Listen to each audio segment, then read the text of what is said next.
All right. And we are live. Welcome back to the All Things Aged Care Weekly Wrap Up. My name is Anthony Ewan, aged care recruitment expert and host of the Pioneers in Aged Care podcast. I'm recruiting a few roles, actually recruiting a few roles for nursing community, and we'll tell you a bit about them shortly. But yeah, if you know anyone who's a pastoral care manager, a clinical nurse, or a care manager, please send them my way. Next, we have Robert Covino, founder and CEO of Mirus Australia. He led the creation of technologies like Mirus Metrics, Care Minute Manager, and now Mirus Plus, an AI-powered platform uniting software and data to streamline everything from admissions to compliance. And rounding out our hosting crew is Owen Matheson, strategic connector and founder of Mission Critical Group, who works with owners, boards, and executives with a knack for connecting the right people, opportunities, and capital to unlock growth and drive innovation. Our special guest for today is a genuine shooting star in the aged care sector. This is a man who has quite literally done it all, from maintenance and catering to night shifts as a PCA, all the way to executive leadership. He's a master of the turnaround, known for his go hard, go fast mentality and an uncanny ability to step into a facility and transform the culture, the finances, and the air standards in record time. Ladies and gentlemen, please raise the roof for Lance Payne. Thank you. Thank you, everyone. Welcome, Lance. That's a great introduction, Lance. Yeah. What a journey. And I can tell you, there's a lot of transformation happening out across the sector, isn't there? Especially with all things in motion. But what I wanted to know, I guess, for the audience and the start of the viewers is the origin story about Lance. Take us back to that beginning. Young Lance, he's out there, and what was the moment, that real moment that pulled you towards aged care? Was it a person? Was it experience? Or, what was it, something you just couldn't walk away from when you when you saw it? It was definitely my mother. My mother's a facility manager, registered nurse growing up. She's always had that passion to care for people. So I'm the eldest of 5 kids. Our father sadly passed away from cancer when I was 15 years of age, with my youngest sister was about 2. So left mum as a single mum at that time. She definitely is the inspiration for my growth in aged care, knowledge, skills, and being the person sort of I am today, to be honest.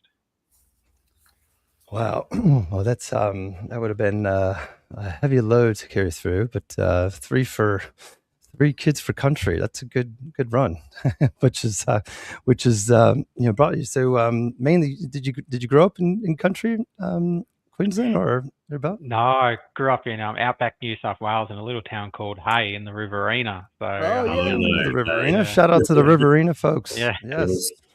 Yeah, so it's very, very dry out there now. It was nice when I was out there, but yeah, it's dried up a lot. So they literally make hay out there, don't they, Lance? Hay from hay. Yeah, hay Heligoolagool, we used to say. So. Yes, and certainly, I mean, thinking about our country and regional folk with the increased petrol prices, and hope they can continue their great endeavors, making our food and harvests and everything in between. But man, it seems like it just keeps coming on thick and thick each week. But now, Lance, you've worked across some of the most, I would say, workforce constrained communities in Queensland, and now knowing about your time growing up in Hay and the Riverina, but the Western Downs, this is when we have Southern Cross Care as well, then into regional and remote settings. What's one lesson from the regional aged care that maybe some of the metro and other regional based teams, exec teams, can understand about what it's like to operate, and how do you overcome that? I know Ant's on the call, so we can run on the podcast. He's one strategy, but talk to us a little bit about the workforce challenges you guys have and face every day. It's definitely partnering with the community. You, when you're in a rural area, you're very much almost your own CEO. Jason Eldering from Southern Cross, when I worked with him, he would always talk to us about, you are the CEO of your home in your area, and I very much instill that into the staff I have working for me now as well. You have to work with the community in a smaller regional space. Without that community engagement and support, you're just not going places, sadly. And that's where your workforce will come from, is building that community engagement, community vibe. Your aged care providers in a small community is a central point of the town. Majority of rural areas, it's probably one of the biggest employers in that area sort of as well. That So and abattoirs, right? I think there's the other one up there, usually in regional. yeah. Hey, So yeah, I Lance, was very fortunate. when I came out to Rockhampton, and and I didn't understand how important community was, and we had Jason Binder on the show, and he talked about the importance of getting the board on side and having a good relationship with the board. And I asked what I thought was a stupid question, like, why? Like, you bought the organization? Like, no, I wasn't trying to be rude or anything, but I just need to understand why it was important to have a relationship with the board. And he explained that because they have the ties with the community. And when I met with you, you told me a real life example of why having a bad relationship with the community has, the negative effects. Would you be comfortable sharing that story? I think it was it Chinchilla, or where was it that you went there and it was, they didn't know who you were at first? Yeah, so Chinchilla's story was it was originally a community-owned and built not-for-profit organisation run by the community. With the changes that sort of occurred through the Aged Care Act, they eventually had to pass over the service to Southern Cross Care. When I went out there, it wasn't valued or seen the way it should be. There was obviously that disengagement in the community, and that was one of the big key elements of what Jason Eldering tasked me to work with the broader community and get that relationship back with them. When I was out there, I formed a group of volunteers called Friends of Uluru Village. It was designed to get the community more engaged with the aged care. I gave them a task of trying to raise funds for a Toyota Coaster bus that had mobility access lift into it. It was around about $150,000 task. I thought, this is going to keep everyone nicely occupied for the next 3 to 5 years. And with their support, in under 12 months, they raised over $150,000.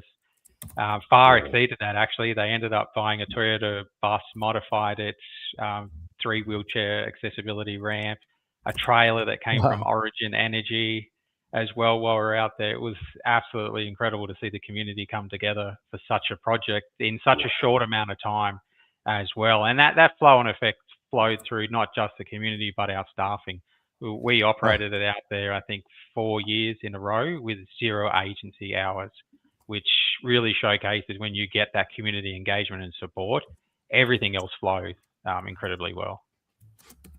Wow. Yeah. I mean, I live in regional, just regional, probably the first postcode outside of Sydney you could get into a regional, but it's, and also growing up, I grew up in Ohio. So it's more of a community spirit that I understand. I think, something that we need to continue to sort of extend into our metropolitan areas. And, we are a growing country, and it's important to really look at those key values, because that's what makes our society what it is. It's amazing.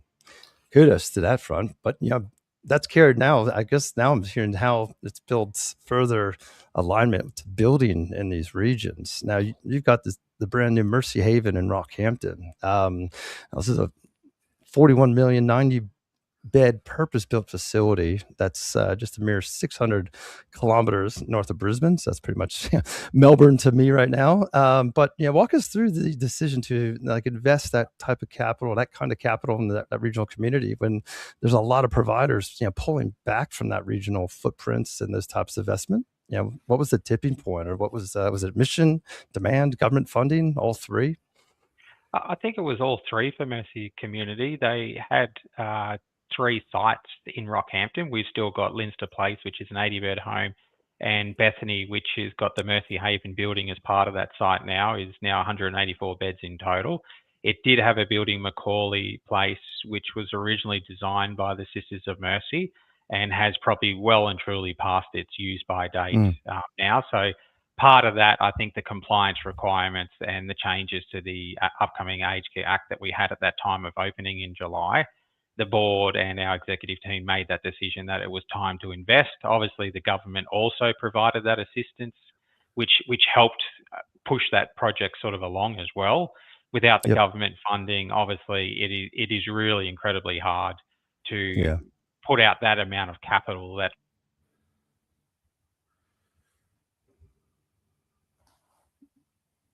investment.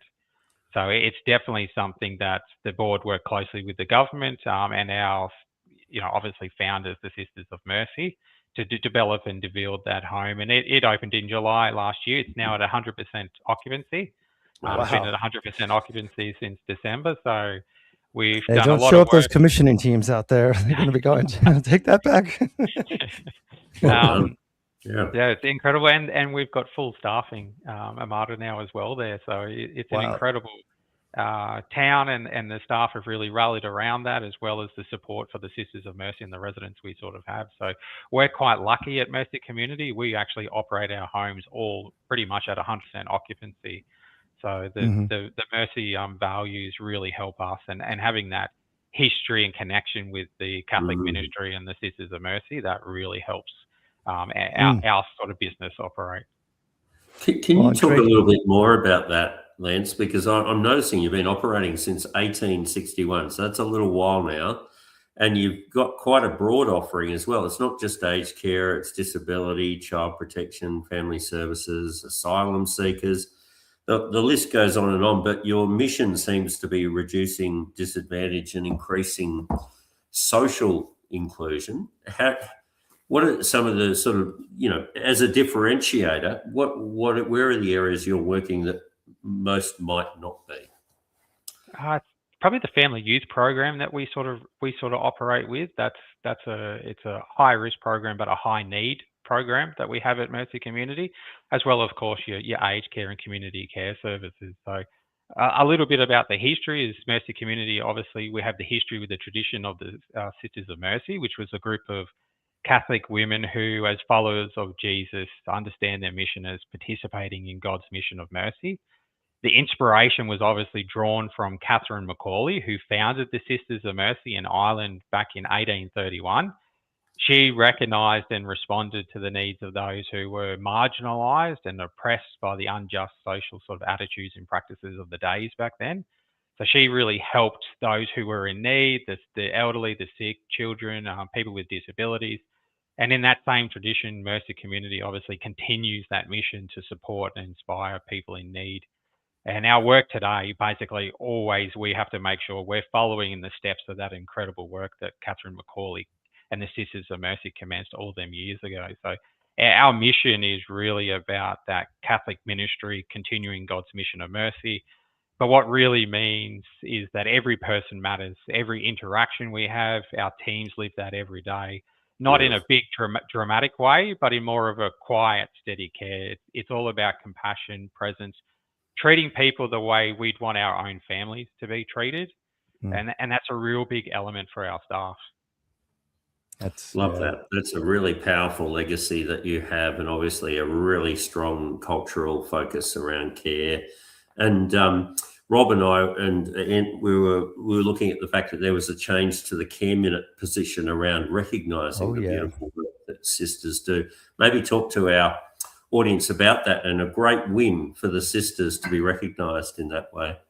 Yeah, so the sisters weren't counted as part of care minutes, even though we have a lot of, especially across our Catholic organisations, a lot of them have pastoral carers and the sisters providing that care. They've done that for over 150, 200 years, to be honest. So they've all got the skills and care for it. So to now have them included as part of the care minutes really is not just good for our care minute targets, but it's an incredible way to recognise and respect the work that they're doing within the aged care industry as well. So I think it's a double fold. It ticks the boxes that the government wants for the care minute targets, but ultimately I think the decision was made more out of respect, to be honest with you, that the work that they're doing.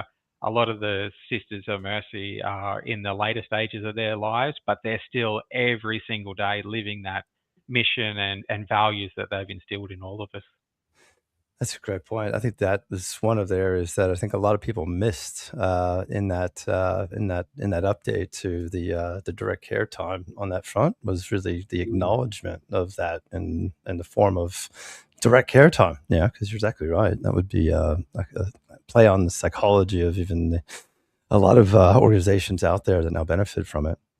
Now, Rob, Janet Rhodes, for a moment, maybe yeah. explain care minutes and targets just for those who are tuning in and want to learn more about Yeah, it's a good point. Well, it is getting a lot of attention, especially with some of the triangulation that the commission's using with the these data points too. But with our funding model, we now have a direct accountability to a direct care time for each of the residents that reside in one of Mercy's homes.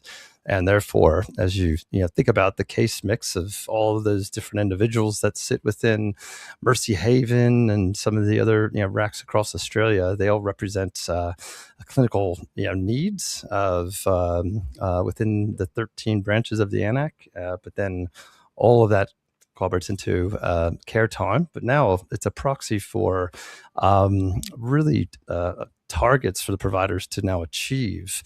Which was a recommendation of the Royal Commission into the safety and well-being of the residents. So it's certainly put further pressure on, say, your workforce strategies, and I think that's where I wanted to go into as what your COO Janet Rhodes has spoken public about, the migrant immersion program for your internationally trained nurses. How has that been playing out on the ground for Mercy?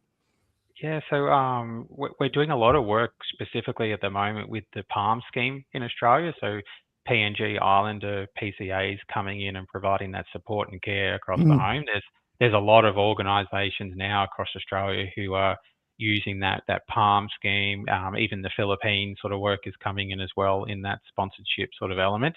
That is definitely a program that the government has worked with the aged care industry on implementing and has huge benefits for our homes. Being able to have people who come in with that sense of wanting to work in aged care and also getting the benefit of living the life in Australia is a twofold win. We're finding the staff from the PNG staff that we have are just incredible. The heart and soul that they wear on their sleeve every single day is phenomenal. And being that we're a Catholic organisation and all the PNGs we have that Catholic background, it's just a perfect blend for us, to be honest. So I think programs like that and what the government's looking at doing with supporting us with our staff is the key to the future going forward, to be honest. And in regards to that care minutes, we're quite lucky. We here at Mercy use Miras's software for our rostering and our care minutes, and that's definitely a challenge in our industry, is trying to make sure we meet the care minutes without obviously falling below it. Where now from April, in MM1 homes we face that financial penalty for not meeting the 100% sort of target. But you also have to look at it. You can't go too far above it, because then if you go over 100%, you're not funded for it. So it's a real big balancing act for our industry at the moment. If we exceed the care minutes too high, we don't get the funding for it. So that obviously then takes away our funding and income ability to build and expand. So it's an industry that the AI software and software like Miras has that allows us every day to log in. The first thing I do every day is go straight into Miras, have a look at it. The assessments we're doing, the bed numbers, the staffing, care minutes, etc. So we can focus on how we tailor our month going ahead. You got to clip that bit, Rob. Clip that bit and put it on your website. Well, I mean, we build for you guys, so this is what gets us out of bed every day, because this is the only sector we worry about every day, and I get scared when I see some of those overspends and over performances, because it's disruptive, and these are resources that we need to stretch further, and well, that's great to hear, and there's more coming too. So we're going to be taking a lot of that data and insights, but really more through the lens, so that providers can also see what they look like to the Quality Commission, because that's been a big theme about the type of intel that now they have with the data sets that they're collecting on the industry, and what that means for very targeted and precise, line of questioning that's different than the old standards and the old ways, which are very, very well entrenched across the country.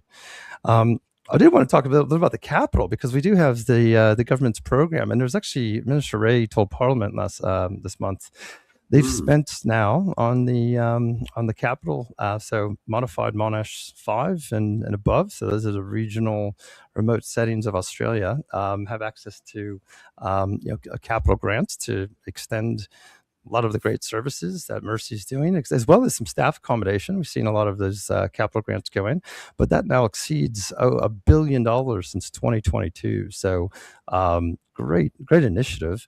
But as someone who has just delivered a major regional build, and what advice would you give to those providers thinking about putting up their hands for that capital funding in this coming round? I think it has to be done. It's not a matter of putting your hand up. It's a matter of, when can you access it and how quick can you access it?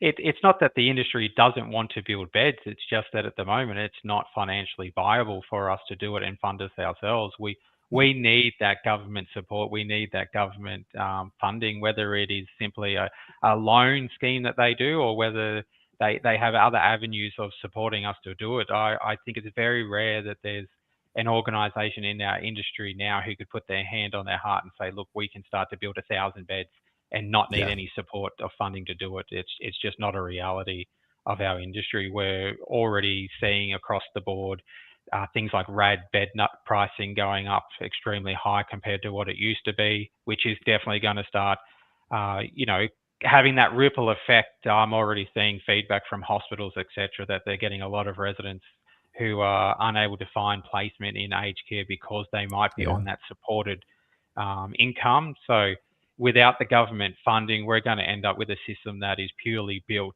for people who can pay that high dollar amount. Sure. And is that what we're designed to do in aged care? Absolutely not.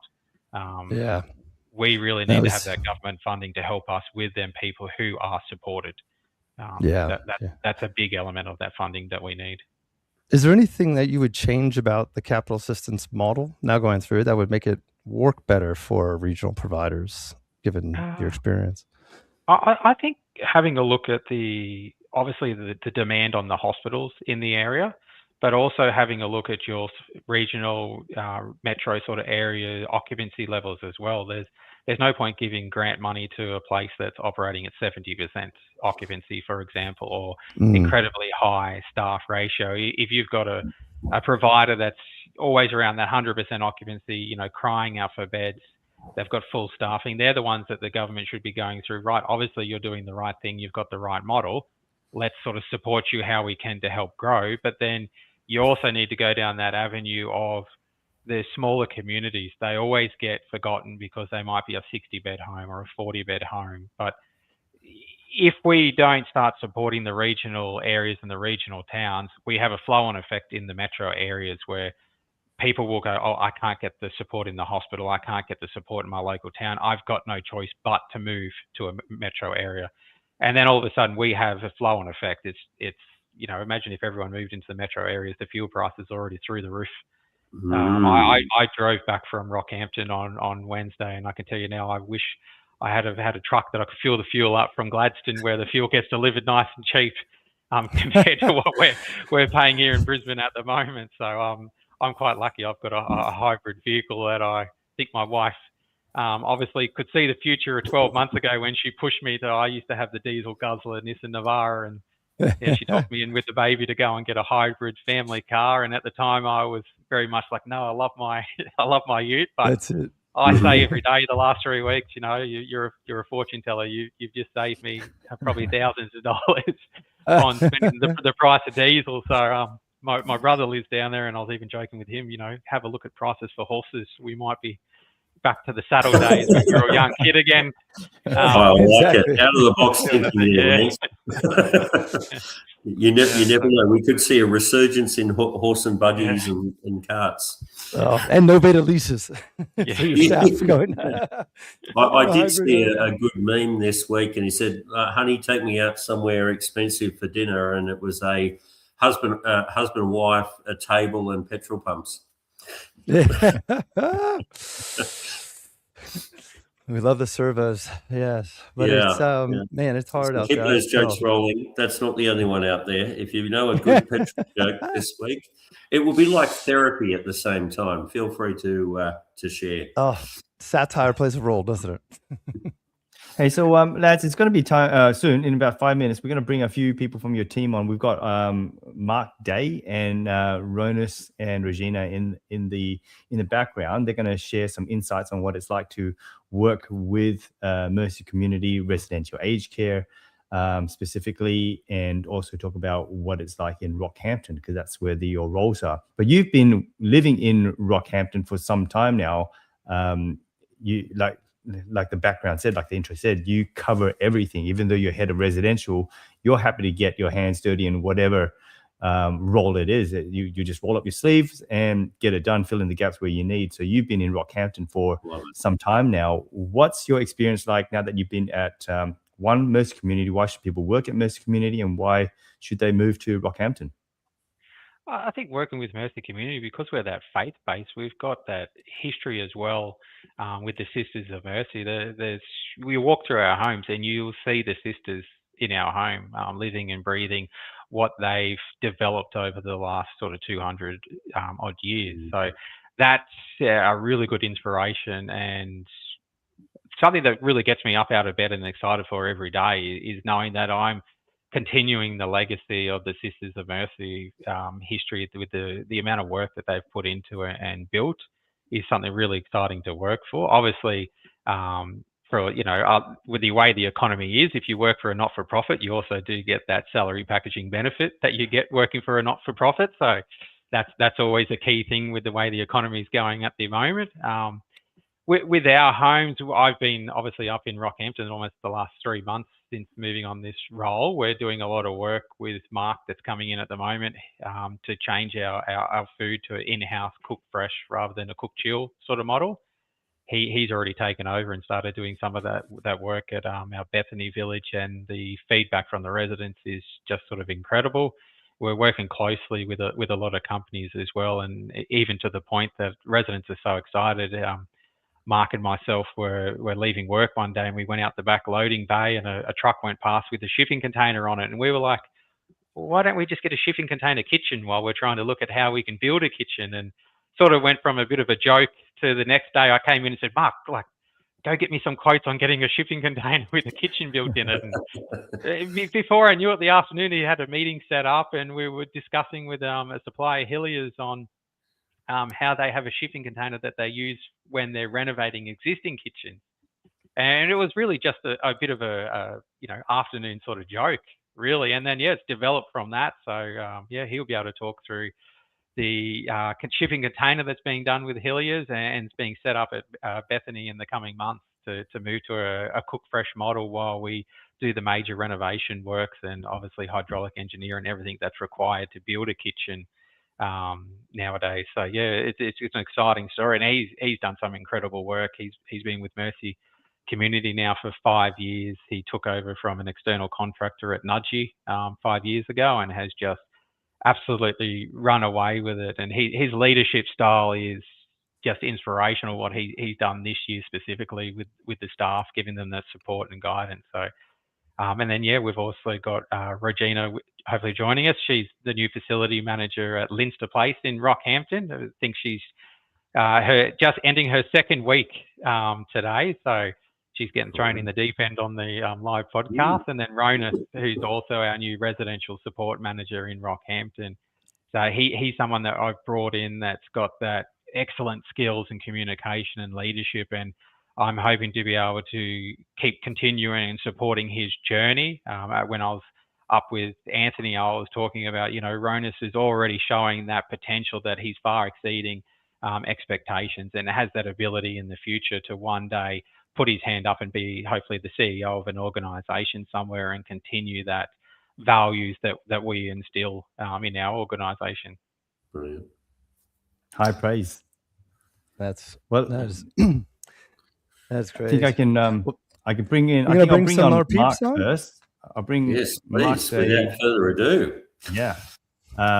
Here we go. Mark Day, welcome. Please introduce yourself and tell us about your experience, what you do, your experience working for Mercy Community. The stage is yours. Great. My name's Mark. Classically trained chef, 1992 qualified after apprenticeship. Worked in Australia for 3 years and then ventured overseas in about 2007 to spend some time in Paris for 18 months, and then back to Vanuatu for 18 months, and back to Australia. Came back to Australia in 2002. Was working over a restaurant on Bribie Island. The power went out one night, and this gentleman walked in from a local aged care facility I was just building. And that gentleman came back 3 nights in a row, and each day we were cooking by candlelight and using gas. On the 4th night, he offered me a job in aged care manager. So, adversity to celebration, fantastic. And basically stayed there for 4 years, and then went into working for catering companies in aged care, basically, and progressed through the stages, and joined Mercy about 5 years ago as the hotel service manager, and recently got promoted to residential hotel service manager for Queensland. So it's been a fantastic journey and very exciting times ahead. Congratulations. You definitely haven't taken the path commonly travelled there, Mark. Yeah. I got sick and tired of missing Christmas with my family in 2002, so I decided then to jump the ship and go into aged care, and I haven't looked back. It's been fantastic. So you joined Mercy Community before, so you've been there for some time. You were there before Lance joined. I joined 5 years ago next week.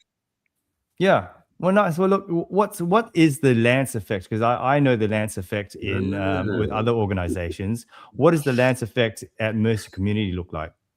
Hand on heart, transformative. When Lance came in, we had very high expectations because we had been through a couple of managers over the time, and since Lance has come in, it's gone from that. It's absolutely fantastic. He inspires us every day. He leads by example. There's never a silly question that you can ask Lance. He has the answer for everything, and it's just so gives us so much support on a daily basis, which makes our life so much easier to focus on our core roles, which is taking care of our residents the best that we can. It's been transformative for the business as far as I'm concerned. For me personally, yes. No, awesome. Well, we're going to raise the roof for Lance then, because he's not. Yay! Love the enthusiasm.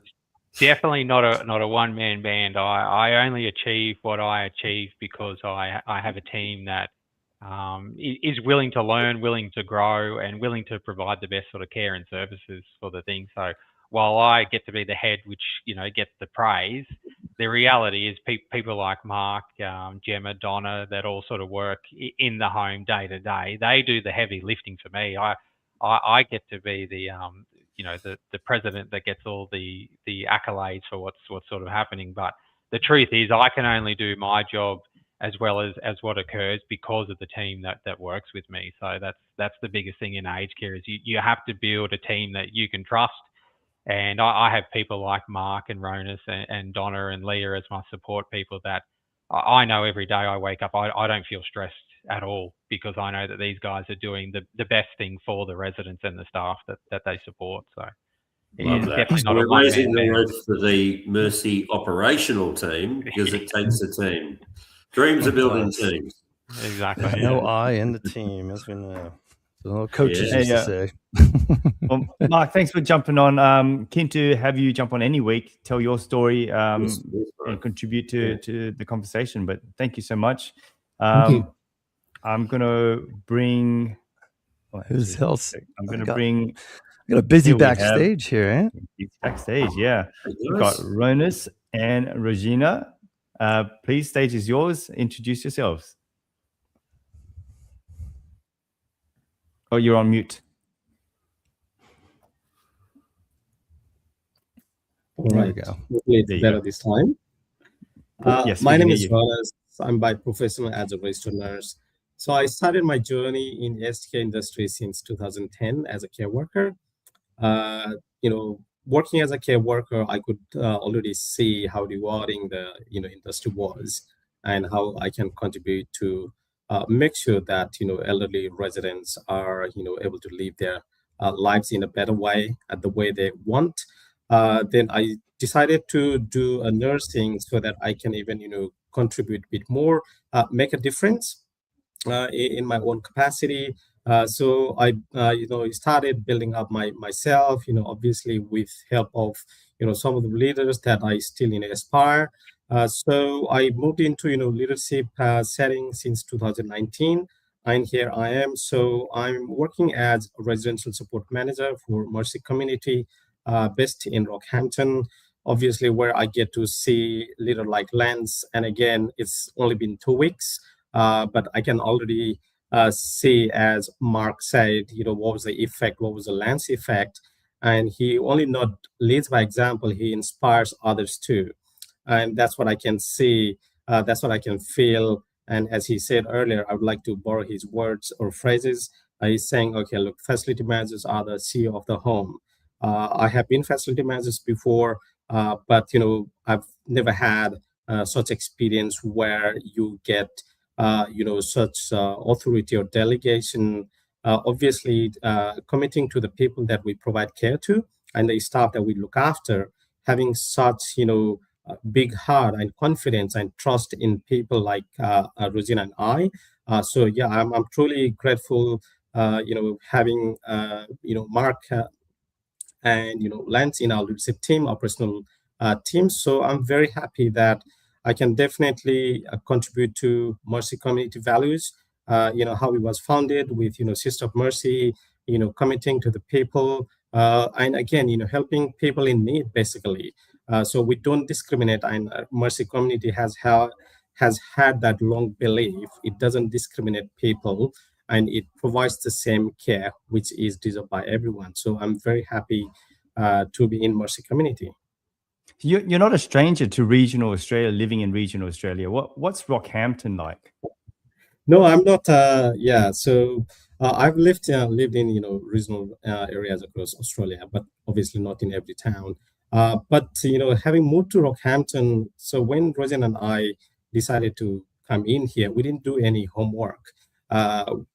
Rosen was very keen on let's try, let's have a look, how the place is. Let's ask people, friends across. I said, look, we're not going to ask anyone. We're just going to go. We'll feel surprised. And yes, there are a few things that we didn't anticipate. And when we're traveling, 19 South Drive, we did come across some flooding way, but we managed to navigate that. But yes, we are here, Rockhampton. I came to know it is called Rocky. So it is a very beautiful place to live. It is very beautiful place to live, and we have got second biggest river in Australia, which I'm very keen on seeing it turning blue or green when it is not flooding. Life is going well. There are a lot of people, a lot of places that we can explore.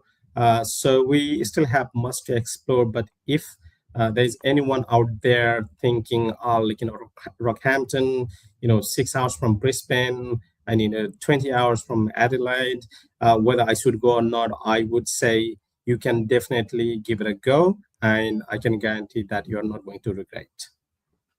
I love that you came intentionally unprepared. You didn't do the research. You just wanted to go on an adventure and just have faith in where you're going to end up. Especially, and it's interesting because you come from an engineering background, and I would have thought as an engineer you'd have all the plans set out.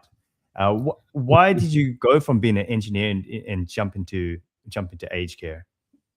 Yeah, so when I started working in healthcare as a care worker, that was the time that I was doing my engineering. And again, from how Australian economy was at that point in time, it was a little bit in a bad turn for engineering. Then I thought, okay, maybe let me get into healthcare for a short term. Then having working alongside, especially a registered nurse, then I slowly got attracted into healthcare. And I could see, hang on, okay, not everything is right, and not everything were the way that it should be. Then I used to always think, and I used to discuss with the registered nurse who I was working mostly with, there's definitely something that we can do better, but I'm just a care worker, and I think I'm already trying my best. And if I have to really make a contribution and make an impact, I need to be more than care worker. And again, I don't discriminate jobs, but again, when it comes to making sure that your voices are heard, your opinion are listened to, and that's why I got into nursing. But interestingly, when I finished my nursing and I did my graduate program in Flinders University in South Australia. Then I was approached by a very good family friend who is still holding very high reputed a title in one of the biggest engineering sector. So she actually offered me a job. Hey, Ronas, are you still open, or do you still want to come back to engineering? I said, look, I'm happy here. I'm passionate about healthcare. I love what I do. I love to see people grow, and I love the making differences in people's lives. So after I graduated as a registered nurse, there has been at least 2 occasions where I've been offered a job. Okay, let's come back to engineering, and I've said, I'm happy being a nurse. I'm happy being a leader. So I never had to look back, and I don't regret. No, love that. Beautiful. Having a go. That theme again, man. It keeps coming back. We love it. Having a go. That's demonstrating those values. But I think also one of our partners, Cynthia Payne, had a very similar start as a carer on the floor and rose to the CEO of Summit Care, and now is principal and director of Anchor Excellence, doing a lot of great work out there. And good to see Cynthia at the Leader Summit this past week, if you're listening. But yeah, that's a great, I love those journeys. And I think what could providers do, to, I guess, even encourage more of that? Because that, I think there'd be a lot of people out there really having to think through some of those decisions. And, is there something that you reflect on your journey that providers could help encourage on that path? Mm-hmm. Yeah, I think it's about, making people understand, how rewarding this, sector is. And again, we went through, period of COVID-19 where, people were, losing jobs. And again, I used to, have a chat to my friends and families and my team around, saying, hey, look, as long as human needs a care from a human being, this is the industry that will never be replaced. And especially these days when we're talking about humanoid robot, AI, and again, having a bit of a background in engineering, I can still say the workforce that we have and the work we do is not going to be replaced by any advanced robot AI, or I'll probably say next 50 years. And again, so from sense of job security point of view, I would say this is a very secure job. Why people need to think about that? And again, I would say it's once in a lifetime opportunity where you get to provide care to another human being. And especially for overseas migrants, people like me, we reflect, hang on, okay, the care that we are providing to elderly residents here in Australia is entirely different, than the care that our grandparents received back home. And again, when my grandfather passed away as of 70, I had finished my school, and when I reflect back, the treatment that he received and the care that he received in hospital, it was very foreign to me. I had no idea. Then reflecting back retrospectively, I can say, look, it's very rewarding. You get that sense of satisfaction, and organizing a company like Mirrors, and again, as Lance said earlier, having technology on board, making technology your friend. And again, people just have to think, look, it's not something that everybody can do.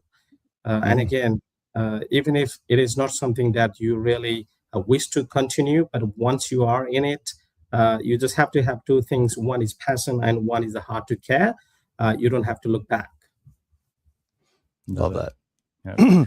Awesome. I think a lot of people start their journey, and we've been privileged to have so many bright minds, but also I've over the years, now in our 16th year, really looking back and reflecting with even at the recent conference, the number of team members that have come through Mirrors and really had a go at sort of dabbling with the technology and consulting company that is also in an area of interest, but maybe not the full commitment, but once they really get that understanding and fall in love with it, the way all of you have shared today, it's yeah, we do more of that, and that's also part of what we really take pride in, is bringing more people in different ways into our sector, because there's always a different pathway into aged care, and we need more of them.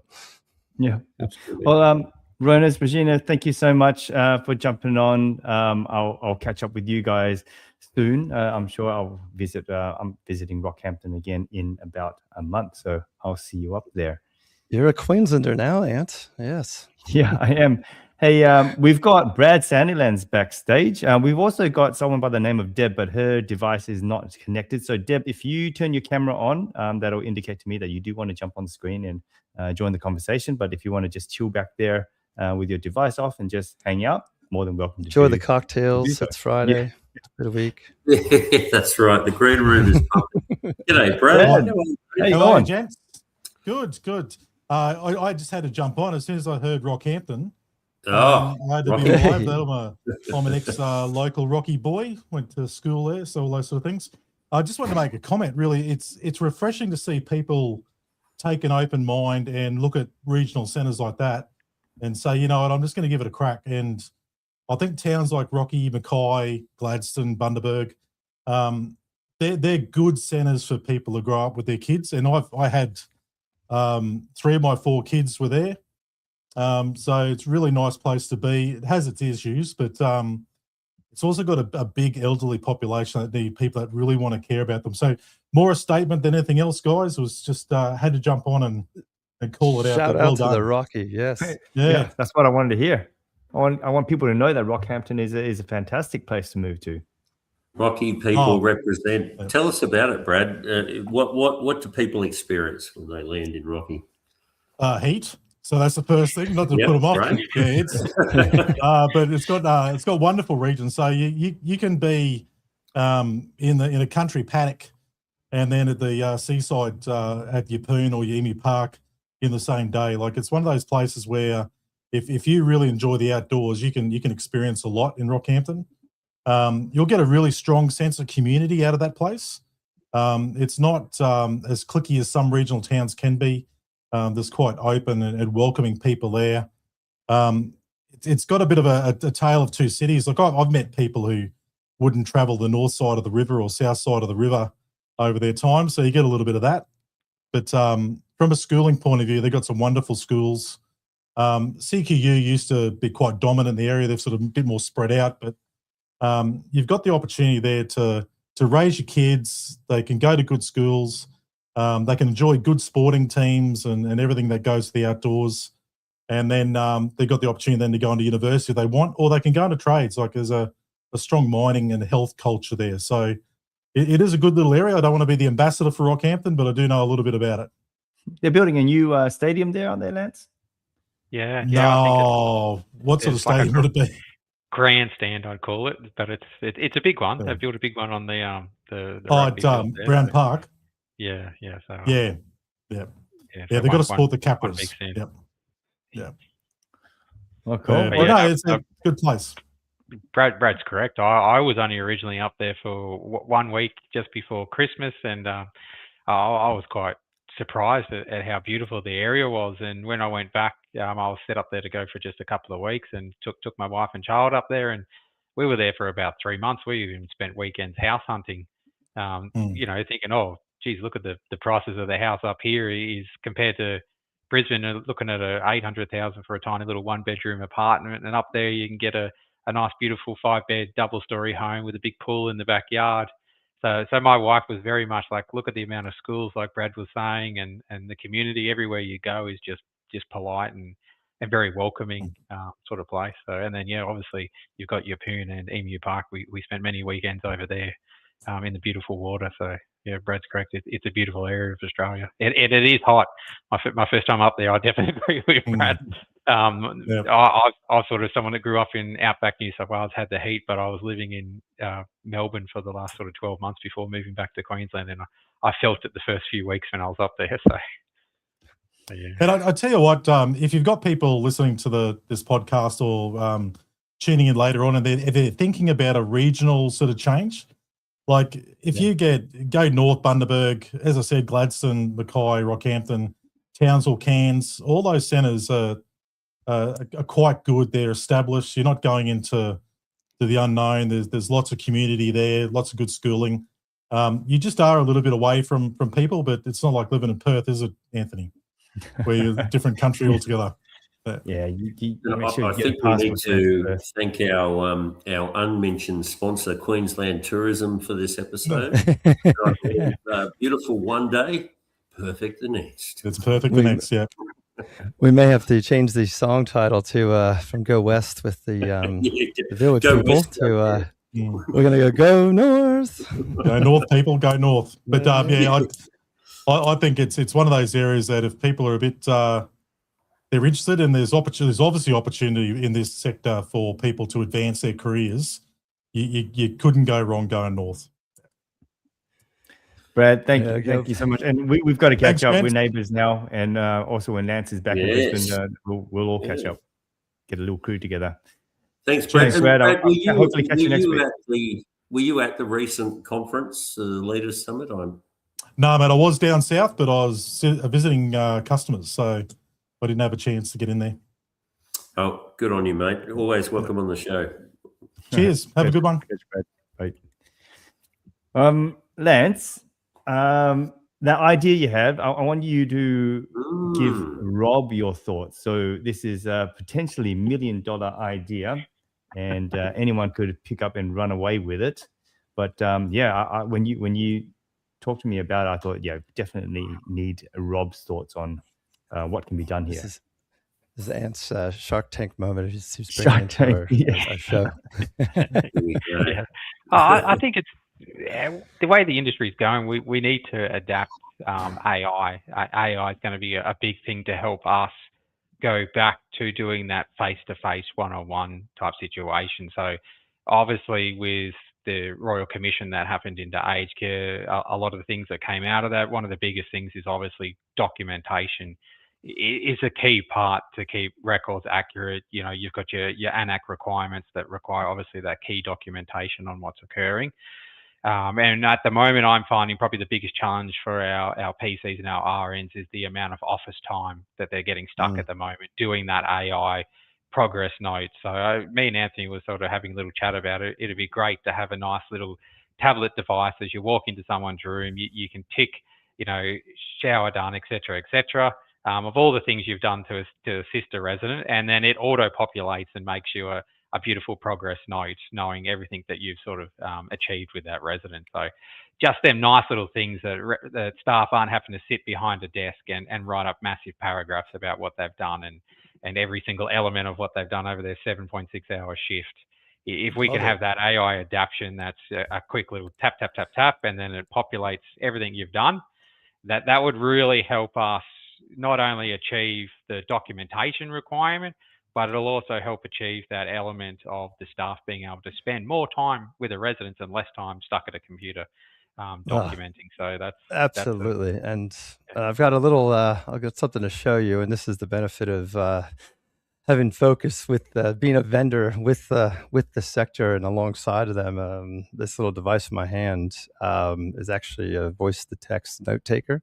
So if you have in your case conference with the family conference, you just turn it on, transcribes the whole discussion, even transcribes it from various languages back into English, because some personnel may feel more comfortable. They come in from Papua New Guinea or other areas, part of your immigration. And, we don't want them to feel, confronted. Writing the English language is different than speaking it, and also writing it in the format in which the new standards require us, or the organization's policy and procedures. So the text can then be adapted into that format as aligned by how the AI, is then going to tidy it into that format. But does that connect to your phone or something? And does it discern between different voices and who's speaking? Like, does it, when it takes transcription, it's like Rob said this, and then the guest one said this?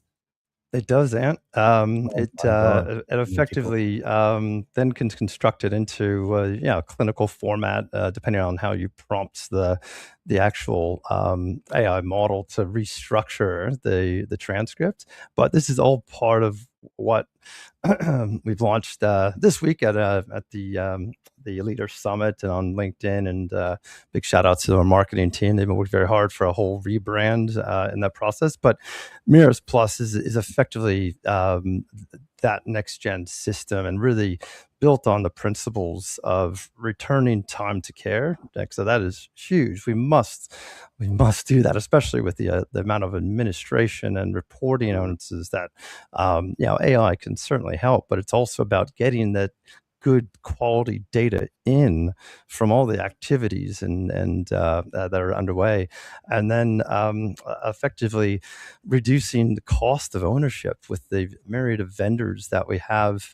Some organizations, 300 beds running 21 different systems, and that also creates further dependencies on how you get the data out, and do we have to then now build a pipeline with data lakes, and just to do some of the things that what I was so impressed with Manad being really the first clinical ERP system that Peter Staples created back in the early 90s, but really just evolving that now into what is this modern new post-reform operations, but with all of the advantages of a data company, because AI, that's our diesel fuel. Those engines need good quality data, but then once you have good quality data, it's limitless. And that's really what we also saw when the agentic side comes. So Ronas was noting there'll be a lot of further efficiencies and ability to see risk and undertake a lot of self-serve automation for families, so they can engage with organizations without having to bother care managers and directors of nursing and have their needs fulfilled. So ideally, we also see measures of complaints even falling, and other elements where, especially in home care, where communication is one of the top complaints, and fee transparency. So these are all things that are just really addressable outcomes. But I did see the whole voice to text, and also watching how a lot of our clinicians use their PCs, more as coffee order, where you put the notes on the screen rather than actually engaging with it. But no, it's great to hear that's further further corroborates a lot of that hard work going. So watch this space, and come in and have a look at Mirrors Plus. So Rob, there are a couple of things to cover up on. One is, you actually attended when the whole of the industry were in Sydney for the Leaders Summit, very impressively hosted by DCM, and do come Monday, and all the team there, Chris and team. You were elsewhere in Melbourne with the Complaints Commissioner. What's your one sort of takeaway or learning from that when Aria hosted you? Yeah, good friends, Aria, and it's lovely to meet Treasurer Jennings, our new independent complaint commissioner. So we have now 2 commissioners that oversee our sector, but she is independent of Liz. The takeaway is, I think it's going to be obvious, but it's they're moving into a world of really AI-driven insight, risk insights, and that's a triangulation of all of these data points: your ANAC data, your care minute performance data, your QFR data, your SEERS data. All of the data is being reported, and then that creates a window into where and precisely where risks are occurring, because care minutes are an average, but what's going on the weekends where we're short, and does that corroborate something else? And so when the commission looks at it, that's one way. But from the complaints commissioner side, really it's her view and support it. It's really the fact the complaint comes out, and there was a stat given that only 96% of complaints are actually given by individuals. So it's really, by the time somebody goes through that process and doesn't want to be the tall poppy, or doesn't want to be feel like they're being too hard on all the hardworking people that they love and adore in the facility. So it's a very hard process. But what it means is that it's really the start of something that they feel is a systemic issue. It's like the tip of the iceberg. It's just poking through. So I think certainly getting control of that data and understanding more of the root causes of the complaint, not treating them as an isolated event, is going to be part of the new world order. And that's also why providers need to have access to really all of the data points that can help see risks, but also put in place continuous improvements where AI can even help that by seeing even more than what our hardworking, safety, quality, and individuals and the loads they carry across, very complex ecosystems of high need individuals, high behavioral need individuals, all aspects. So it's a lot happening at the same time. A lot of the resident profiles they're not what they were 10 years ago or 15 years ago, and that's adding further areas. So technology and data is definitely a way, and it's certainly a way for the way the commission's going as well. And for the sake of time, we let's dig deeper into that next week. But normally we wrap up here. But we've got a friendly face of the show, Kim Davis. I can't not give Kim There's Davis. Kim, welcome, Kim. Hello. I want to hold you up. I just thought I'd jump on. I wouldn't be the same without you. What's happening in your world? All the way from Townsville. Yeah. Even hotter.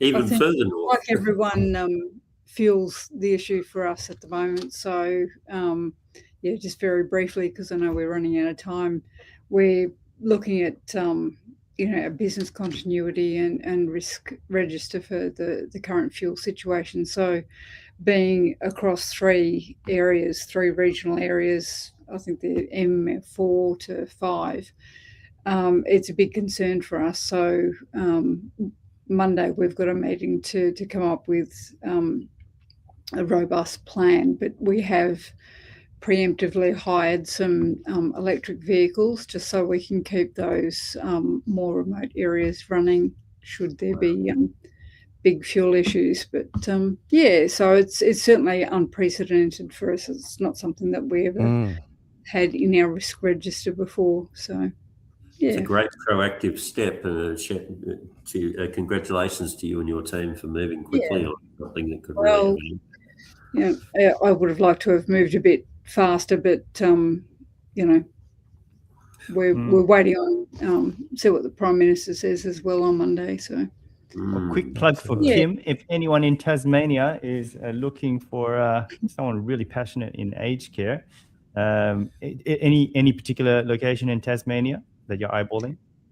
No. So as you saw with my comment, we're over the heat in Townsville, so I am looking at moving to Tasmania and would love to step into an aged care role down there. We don't have a particular time frame or any particular location, but my strength is sort of quality, risk, compliance, governance. But I could put on a uniform and do some PCW work as well. I think I'd probably enjoy getting back to being hands-on with the clients again. Well, we helped out a friend of the show, as a guest on the show last week. Was it last week or a week before? And happy to do the same. We'll clip this bit. Oh yes, your Uber driver. Uber driver, yeah. How did he go? Did he get a few bites, or he's getting some bites? There's been people who pulled some strings, and conversations are hopefully happening. But sometimes technology is great, sometimes it's not. So communication has, last I heard, it's stalled a bit because some emails got lost along the way, or applications or software, I don't know. But I told him I'll follow up for him. But hey, for the sake of time, it's we are pretty much at the end of the show. Yes. Thanks everyone for coming. Lance, thank you. Mercy, community, crew, Ronus, Regina, Mark, thank you very much. And thanks for jumping on. Kim, Owen, you want to play us out? As we always say, one for all and all for one. Things aged care. Aged care. Right. Thanks, guys. Until next time. Have a great weekend, everyone. Take care.